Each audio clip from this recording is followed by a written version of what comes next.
So hello adventurers. I was just working in the garage. I thought I'd get the camera out and just do a bit of a rundown on the motorbike fishing rig and what worked, what didn't, things I'm going to change or things I have changed. So we'll get started on the first things, the things that really worked, the things that I put on there beforehand.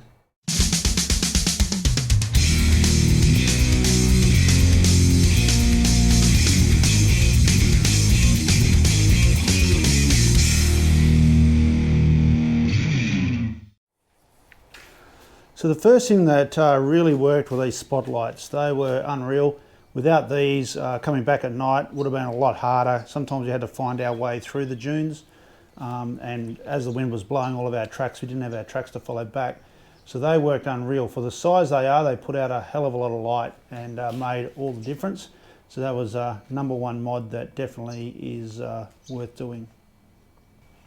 This front bin worked really well. It's just a simple bin from Bunnings, but tied down with some straps. But you could just dump everything in the top and all your backpacks and fishing gear, and that worked really well. I did drill some holes in here to let any water, if it rained or anything like that, through. That all worked really, really well. Very simple, I think 20 bucks or something from Bunnings, and you could just dump stuff in. Well, I used to also tie with bungee straps across the top if I piled it up. That worked really well. Another thing that worked really well were these fishing rod holders. Didn't really know how they would go with this stopper thing on the bottom, but that worked really well. The only thing where it didn't work was they're a little close together to have them straight up and down, and if the fishing rod's moving there a little bit, they can bang together. So what I've done now is, if we go to the front, I've put another set of fishing rod holders on the front since coming back, and that's so I can space the rods out, a couple in the back, a couple in the front, and these just use the rack as a stopper, and they're as solid as the back ones. So that should give us more options for our rods and things that go in those sorts of holders. Another thing that worked really well was this bait cutting board. You could just fold it up out the way. Bait was in the box at the back, and you could just cut up your bait here, then you could just take it off and go and wash it when you were finished. That was really well used and worked really well. It's just got a big 1.25" ram mount ball on the bottom, so you can sort of put it in any direction that you want.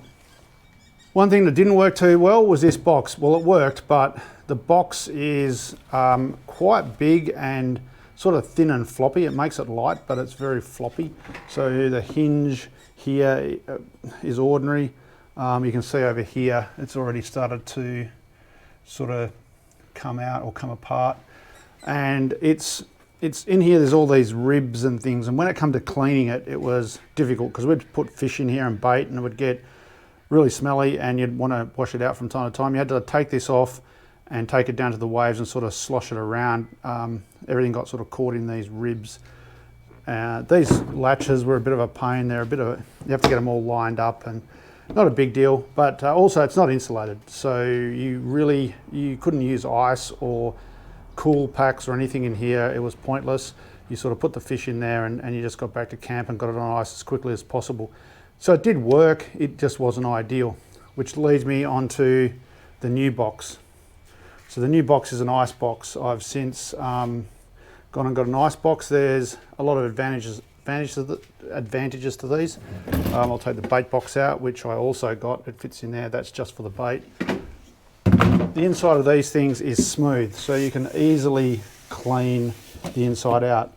It has a drain bung, so you can put water in there and flush it all to one end and flush it out. Stainless steel catches, quite robust and stiff. Very simple lid for closing, which was a problem with the other one. And also this doubles as a table for filleting. So the other one wasn't really any good for that. This is perfectly flat. You can just wipe it off. So if we need to, we can use this as a filleting table. So this is a much better setup. This is a 70 litre.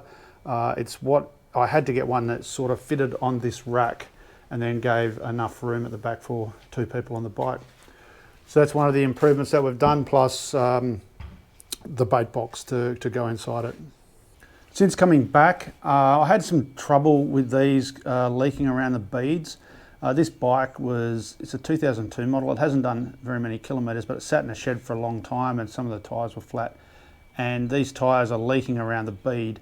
And I've tried everything to stop them. I've pulled them all off, put them back on, cleaned everything up, but must be just the old rubber. So I've actually put slime in these tyres to counter that. So the slime is a tyre sealant, runs in the tyre the whole time. And if you get a puncture or a leak, it'll seal it up on the run. Bit messy when you want to get the tyre off, but I think it'll be the solution for this. So they've got slime in there. I've ran them around, and we'll see if that seals it up. But it should help with sticks and stakes also once you're out and about. I also noticed that in here, you probably might not be able to see it, but in here there's a very close bolt just here. And when I got these boots changed and these CVs re-greased, this boot has this little ridge, and it was getting very close to that bolt. And I didn't think it'd be a problem, except the sand sort of got in between there and just started rubbing on the boot. So what I've done is I've actually pulled that axle out and I've taken that bolt out and I've just chamfered it a little bit to give it a little bit of clearance. And now there's a ton of clearance there, so that shouldn't be a problem. I did paint the exhaust pipe before I went. It's with the heat, it's going rusty again, so I'll have to get better paint and do that again. When I was cleaning up the bike, I noticed that the bushes in here were cracked just from age.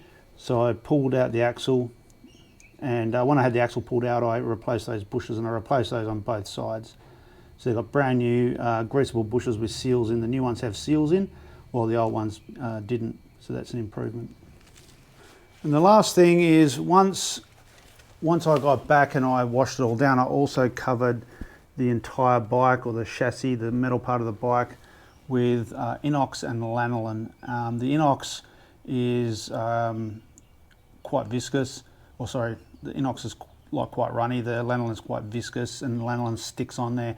I did put the lanolin on there before I took off on the last trip, and it definitely helped. Everything just washed off with the lanolin once I washed it off, so I did that again.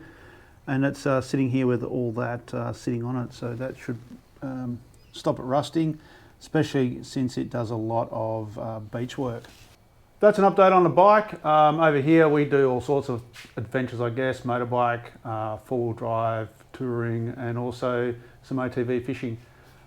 It's all set up ready for the next trip, just organising what that'll be, but we'll try out the mods on the next trip, and hopefully we'll be as successful as we were down at Israelite Bay and Point Culver. So until the next time, next video, I'll catch you later.